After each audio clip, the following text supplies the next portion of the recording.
Shalom, selamat hari Minggu. Anak-anak sekolah Minggu yang dikasihi Tuhan, kita kembali berkumpul pada hari ini dalam acara ibadah sekolah Minggu. Marilah kita mempersiapkan diri kita untuk masuk dalam peribadahan kita dengan berdoa dalam hati kita masing-masing. Berdoa dimulai.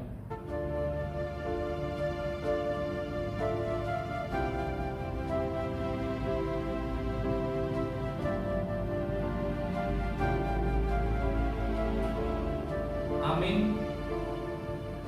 Melalui ibadah minggu ketiga setelah Epifanias pada hari ini, kita dipanggil agar kita mengetahui bahwa hanya dengan kemurahan Allah yang menyelamatkan kita. Marilah kita bersekutu dengan Tuhan, kita muliakan dan puji Dia di dalam seluruh hidup kita. Datanglah dengan sukacita ke hadapan-Nya, kita bernyanyi. Adik-adik, kita akan memuji Tuhan. Kita buka Kidung Jemaat nomor 3 ayat 1 dan 2. Di ayat yang kedua, kakak undang adik-adik untuk bangkit berdiri.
Di dalam nama Allah Bapa dan nama anaknya Tuhan Yesus Kristus dan nama Roh Kudus yang menciptakan langit dan bumi.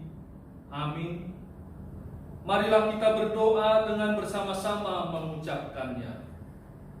Tuhan, tiliklah kami jemaat-Mu yang mau memuji nama-Mu karena kasih setia-Mu. Tuhan, tiliklah jemaat-Mu. Haleluya. Jemaat dipersilakan duduk. Mari kita bernyanyi. Adik-adik, kembali kita memuji Tuhan. Kita akan menari untuk Tuhan. Kakak undang adik-adik untuk bangkit berdiri. Kita bernyanyi, Bila Roh Allah ada di dalamku.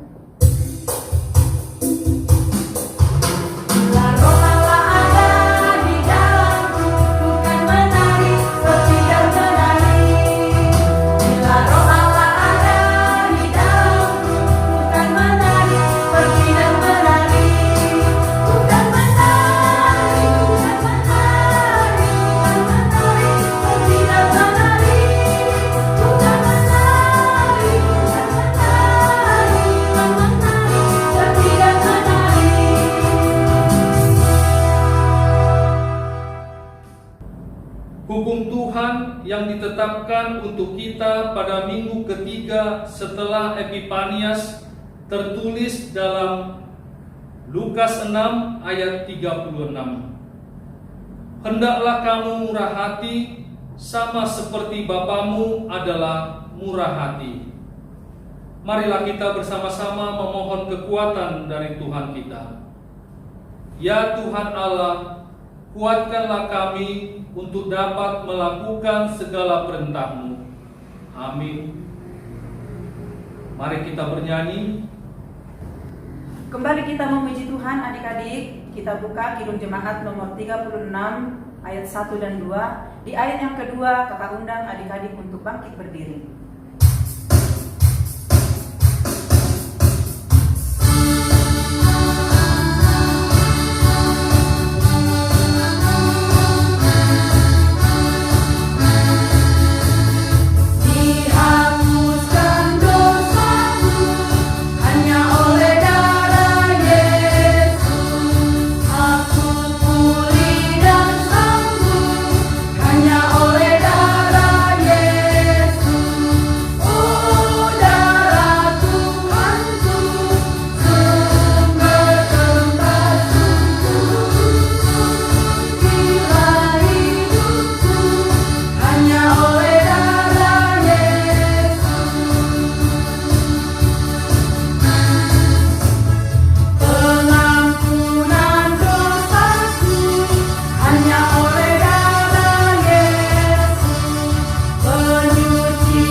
Marilah kita mengaku dosa-dosa kita di hadapan Tuhan.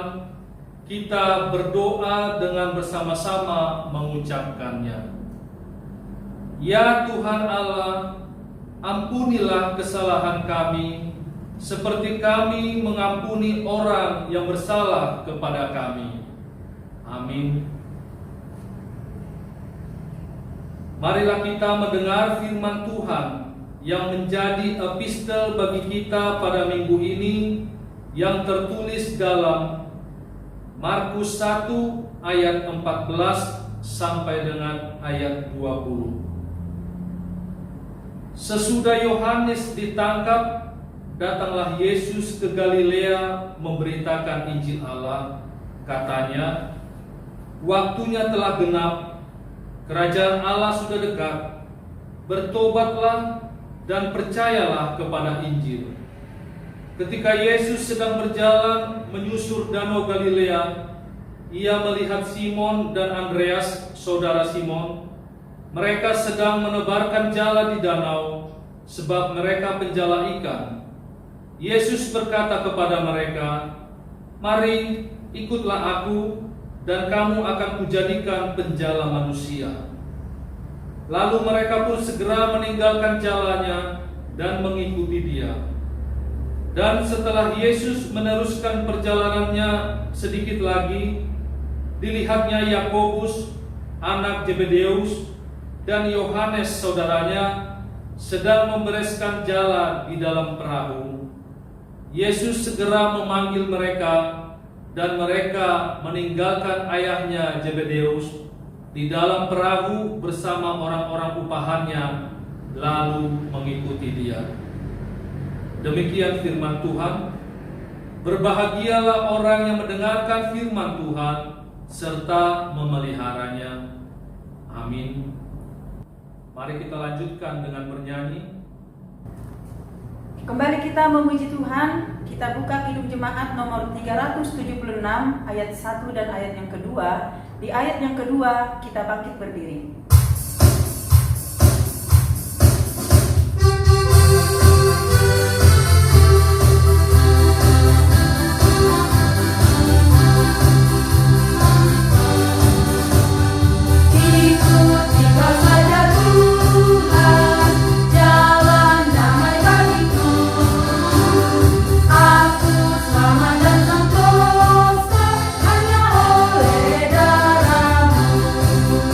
Aku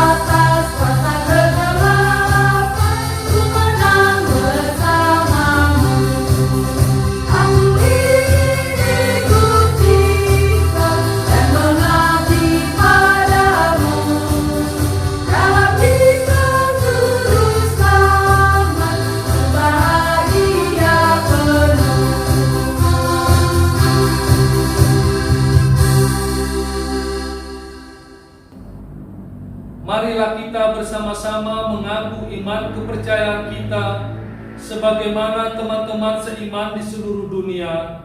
Kita bersama-sama mengucapkannya. Aku percaya kepada Allah, Bapa yang Maha Kuasa, Khalik langit dan bumi. Aku percaya kepada Yesus Kristus, Anaknya yang tunggal Tuhan kita, yang dikandung daripada Roh Kudus, lahir dari anak darah Maria, yang menderita sengsara di bawah pemerintahan Pontius Pilatus, disalibkan, mati dan dikuburkan, yang turun ke dalam kerajaan maut. Pada hari yang ketiga, bangkit pula dari antara orang mati, naik ke surga, duduk di sebelah kanan Allah, Bapa yang Maha Kuasa. Dari sana akan datang kelak untuk menghakimi orang yang hidup dan yang mati. Aku percaya kepada Roh Kudus dan adanya satu gereja yang kudus, persekutuan orang kudus, pengampunan dosa, kebangkitan daging, dan hidup yang kekal. Amin. Jemaat dipersilakan duduk. Marilah kita mendengar warta jemaat anak sekolah minggu dan doa syafaat. Shalom adik-adik di rumah. Apa kabarnya adik-adik di rumah? Sehat ya? Kakak berharap adik-adik di rumah mendapatkan sukacita dari Tuhan kita Yesus Kristus. Adik-adik sekolah minggu, kakak akan menyampaikan minggu ini warta kita. Yang pertama, seperti biasa ya adik-adik, setiap hari minggu kita melakukan ibadah melalui multimedia jam 8 pagi ya. Ingat, jam 8 pagi kita ibadah secara multimedia. Yang kedua adik-adik, kakak ingatkan untuk nats hafalan kita. Ayat hafalan kita tertulis di Roma 12 ayat 1. Kakak ulangi ya. Ayat hafalan kita tertulis di Roma 12 ayat 1. Yang ketiga, adik-adik sekolah minggu, kakak ingatkan juga, kita kan setiap hari minggu ibadah ya. Dan kita mengumpulkan persembahan untuk Tuhan adik-adik. Jadi untuk adik-adik sekolah minggu diberitahu kepada orang tuanya bahwa kita setiap minggu mengumpulkan persembahan untuk Tuhan. Demikianlah warta kita dalam minggu ini. Kita bersatu di dalam doa. Terima kasih Tuhan Yesus, berkat Tuhan masih memberkati kami hingga pada saat ini. Kami berdoa Tuhan buat adik-adik sekolah minggu yang di rumah, dimanapun mereka berada Tuhan. Engkau yang memberkati mereka Tuhan Yesus, memberikan kesehatan, panjang umur, Engkau memberikan kepintaran di sekolah Tuhan. Engkau memberkati juga keluarga mereka. Tuhan Yesus yang baik, begitu juga dengan kami pelayan-pelayan Tuhan. Kau memberkati guru-guru sekolah minggu Tuhan, agar pelayan kami baik di hadapan-Mu. Kami juga berdoa buat Amang Simanjuntak dan adik kami Jakob yang ikut berpartisipasi dalam sekolah minggu. Kau memberkati Amang dan adik kami Tuhan, memberkati kesehatan, panjang umur, pekerjaan, kuliahnya. Engkau memberkati keluarganya Tuhan. Begitu juga dengan anak-anak sekolah minggu Tuhan yang dalam keadaan sakit, Engkau memberikan penyembuhan Tuhan Yesus. Bapa yang baik, sebentar kami akan mendengarkan firman Tuhan yang akan disampaikan kakak kami Shalom. Engkau memberkati kakak kami agar apa yang disampaikan kakak kami Tuhan dapat diterapkan anak-anak sekolah minggu, berbuah dalam kehidupannya masing-masing. Terima kasih Tuhan Yesus buat berkat-Mu. Ampunkan kami dalam segala dosa kami, agar kami layak di hadapan Tuhan. Terima kasih Tuhan Yesus, dalam Kristus Yesus kami bersatu di dalam doa. Amin. Mari kita bernyanyi. Adik-adik, kita akan mendengarkan firman Tuhan. Sebelum mendengarkan firman Tuhan, terlebih dahulu kita angkat pujian untuk Tuhan. Kita buka Kidung Jemaat nomor 457 ayat 1 dan 4. Sedih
kita pada hari Minggu ini. Tapi terlebih dahulu, karena ini pelayanan kakak yang pertama di tahun 2021, kakak ingin menyapa semua adik-adik yang di rumah. Selamat tahun baru untuk kita semua. Baik adik-adik, karena kita akan mendengarkan firman Tuhan, kakak mau semua adik-adik sudah duduk manis, pegang Alkitab, lalu kita akan mendengarkan kebenaran firman Tuhan bersama-sama. Baik adik-adik, sebelumnya kita bersatu di dalam doa. Tuhan Yesus yang baik, terima kasih untuk penyertaan-Mu dalam kehidupan kami, dalam ibadah kami Tuhan. Sebentar kami akan mendengarkan sapaan firman-Mu Tuhan. Datanglah di tengah-tengah kami Bapa, jadikanlah kami anak-anak yang tidak hanya mendengarkan, tapi melakukan kebenaran firman-Mu dalam kehidupan kami. Terima kasih Tuhan Yesus yang baik, amin. Baik adik-adik yang di rumah, kita akan mendengarkan firman Tuhan. Firman Tuhan untuk kita pada minggu ini diambil dari Ayub 1 ayat 4 dan 5. Kakak akan bacakan untuk kita semua. Ayub 1 ayat 4 dan 5. Anak-anaknya yang lelaki biasanya mengadakan pesta di rumah mereka masing-masing menurut giliran, dan ketiga saudara perempuan mereka dan ketiga saudara perempuan mereka diundang untuk makan dan minum bersama-sama mereka. Ayat yang kelima, setiap kali apabila hari-hari pesta telah berlalu, Ayub memanggil mereka dan menguduskan mereka keesok harinya. Pagi-pagi bangunlah Ayub, lalu mempersembahkan korban bakaran sebanyak jumlah mereka sekalian. Sebab pikirnya, mungkin anak-anakku sudah berbuat dosa dan telah mengutuk Allah di dalam hati. Demikianlah dilakukan Ayub senantiasa. Baik adik-adik, siapa yang kenal akan Ayub? Siapa yang tahu cerita tentang Ayub? Kakak pikir semua adik-adik, bahkan semua anak sekolah minggu dimanapun berada, pasti kenal tokoh Ayub. Ya, pasti tahu siapa itu Ayub. Karena Ayub itu adalah sosok yang kalau kita dengar ceritanya di dalam Alkitab, itu adalah cerita yang sangat menarik. Nah, siapakah itu Ayub? Di ayat yang pertama ya adik-adik, kita baca. Ada seorang laki-laki di tanah Uz bernama Ayub. Orang itu saleh dan jujur. Ia takut akan Allah dan menjauhi kejahatan. Yang pertama kita sudah tahu, oh Ayub itu adalah seorang laki-laki yang baik, yang saleh. Saleh itu artinya kalau sekarang dibilang soleh gitu ya. Yang baik, jujur, dan yang terpenting dia adalah anak laki-laki yang takut akan Tuhan. Itu yang pertama. Ayub itu seorang yang jujur. Lalu yang kedua, Ayub itu juga mempunyai 10 anak. Wow, Tuhan memberikan berkat anak yang sungguh banyak kepada Ayub. Ayub di ayat yang kedua, ia mendapat 7 anak laki-laki dan 3 perempuan. Jadi berapa adik-adik? 7 dan 3. Jadi anak Ayub itu ada 10. Ya. Lalu apalagi sih? Siapa lagi sih? Apa yang ingin kita ketahui tentang Ayub? Nah, Ayub itu juga adalah seorang yang diberkati Tuhan dengan kekayaan yang sangat melimpah. Kita bisa lihat di ayat yang ketiga. Adik-adik dengar ya. Kakak bacakan ayat ketiga. Ia memiliki 7.000 ekor kambing domba. Adik-adik coba bayangkan 7.000. Kalau itu di padang gurun, 7.000 itu sudah penuh banget. Mungkin kakak atau adik-adik sampai saat ini mungkin lihat di film-film aja ya, ada sampai 7.000. Setelah itu, dia juga punya 3.000 ekor unta. Wow, banyak sekali. Dan tidak sampai di situ saja. Ternyata Ayub juga punya 500 pasang lembu. 500 pasang berarti artinya ada yang jantan, ada yang betina. Kalau dijumlah itu aja sudah 1.000. belum lagi anak-anak mereka.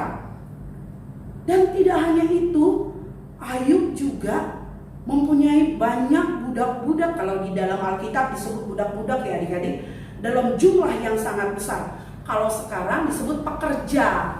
Ayub mempunyai banyak pekerja di rumahnya. Wajar dia punya banyak pekerja di rumahnya untuk mengurus 7.000 ekor kambing domba, untuk mengurus 3.000 ekor unta, dan untuk mengurus lembu. Nah, tadi kita sudah baca di ayat pertama, kedua, dan ketiga. Ayub itu seorang laki-laki yang jujur, soleh, dan takut akan Tuhan. Lalu yang kedua, Ayub itu adalah seorang yang diberkati Tuhan dengan 10 orang anak, 5 laki-laki, 7 laki-laki, dan 3 perempuan. Lalu Ayub itu juga diberkati dengan banyak harta kekayaan. Nah, kembali lagi ke firman Tuhan yang kita baca tadi di ayat yang keempat dan yang kelima. Anak-anaknya yang lelaki biasanya mengadakan pesta di rumah mereka. Ternyata anak-anak Ayub itu terbiasa melakukan pesta di rumah mereka, mengajak teman mereka, dan nanti bergiliran anak laki-laki mengajak teman-temannya. Setelah itu anak-anaknya yang perempuan itu pun nanti akan berpesta, mengajak teman-temannya. Lalu apa yang terjadi setelah mereka berpesta? Ayub, karena dia adalah seorang yang takut akan Tuhan, dia takut jangan-jangan pada saat anak-anakku berpesta, mereka melakukan dosa. Jangan-jangan pada saat mereka bersenang-senang, mereka mendukakan hati Tuhan. Lalu setiap pagi setelah anak-anaknya malam harinya selesai mengadakan pesta, pagi hari Ayub sudah memanggil semua anak-anaknya dan melakukan korban bakaran. Nah, sekarang adik-adik, apa itu korban bakaran, Kak? Nah, Kakak cerita sedikit ya. Pada zaman itu, korban bakaran dilakukan untuk pengampunan dosa. Jadi jika ada orang yang melakukan dosa, lalu dia akan mengadakan korban bakaran. Dan di ayat yang kelima, Ayub tidak hanya menyediakan satu, tapi dia menyediakan sejumlah anak-anaknya untuk dikorbankan untuk Tuhan, untuk agar anak-anaknya jika pada saat berpesta mereka punya kesalahan, ada hal yang mereka lakukan yang melukai hati Tuhan, Ayub takut akan Tuhan, lalu dia langsung meminta pengampunan dosa akan anak-anaknya. Lalu nanti setelah mereka melakukan pengampunan dosa, memberikan korban bakaran, lalu apa yang dikorbankan, Kak?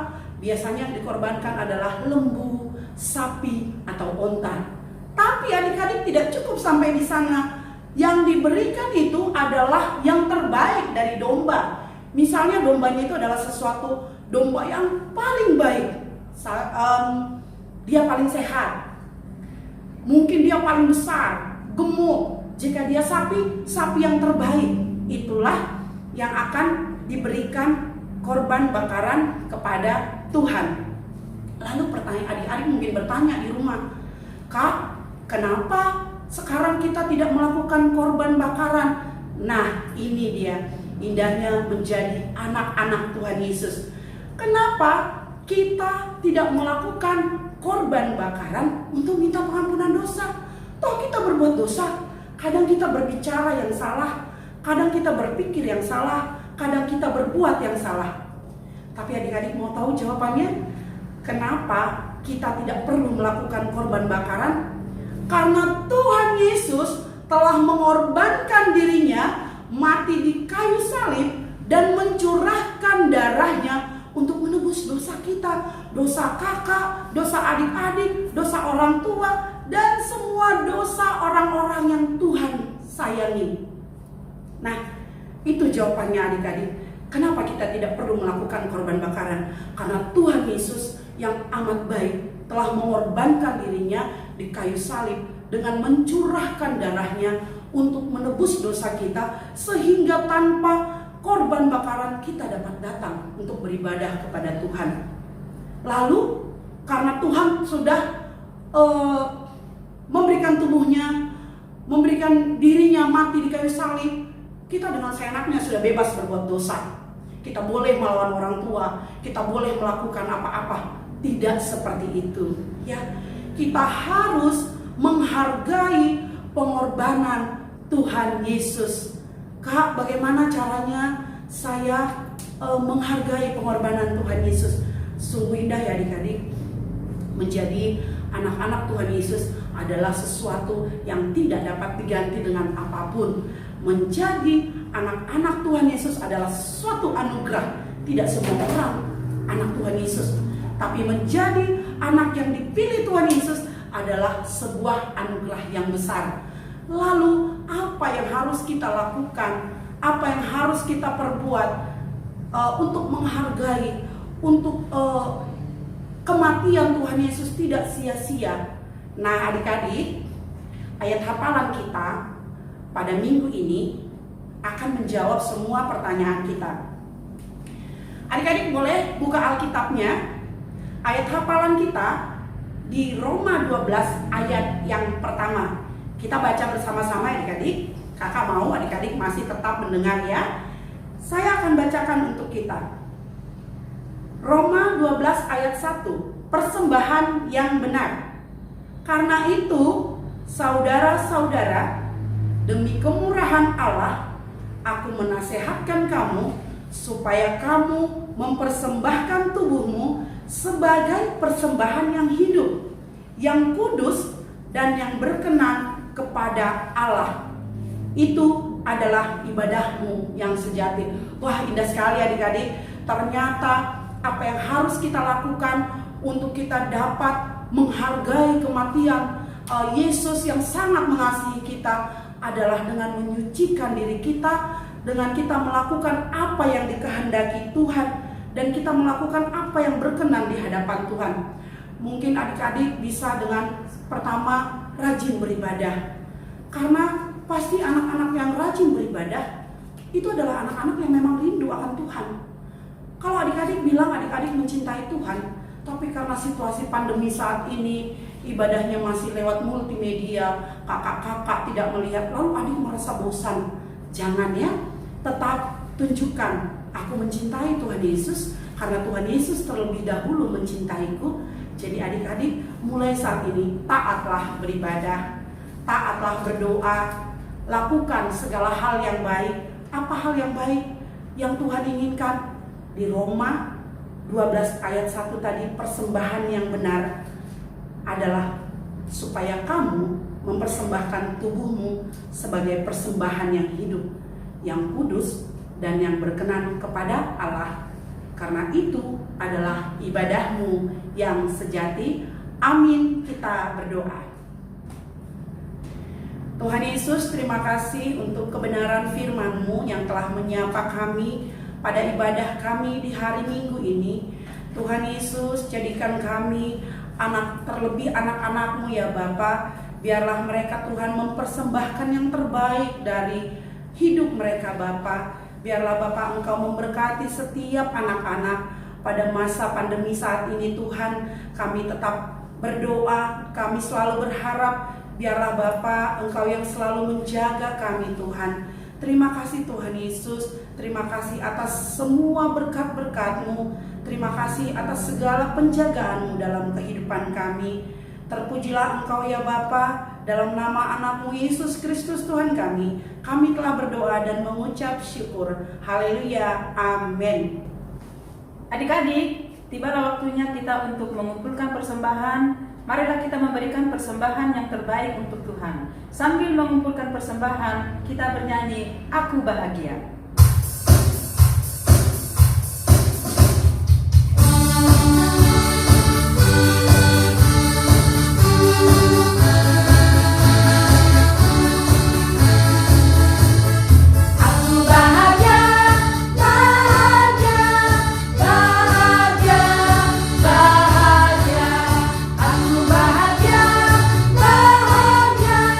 Karena Tuhan Yesus angkat bersatu.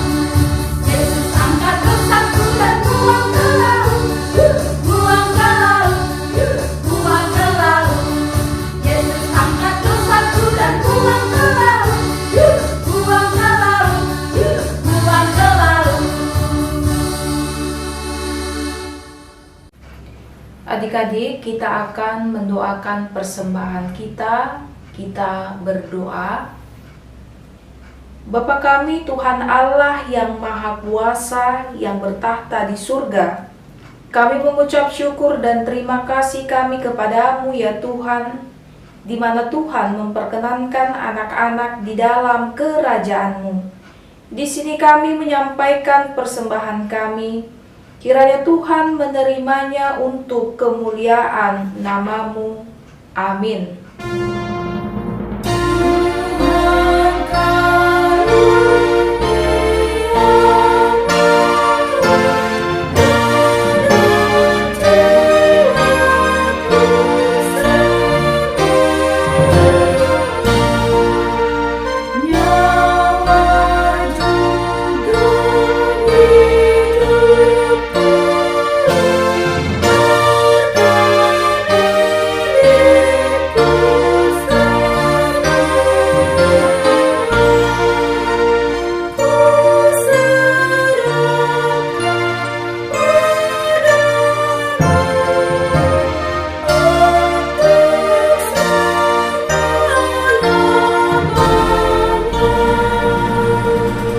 Bapa kami yang di surga, dikuduskanlah nama-Mu, datanglah kerajaan-Mu, jadilah kehendak-Mu di bumi seperti di surga.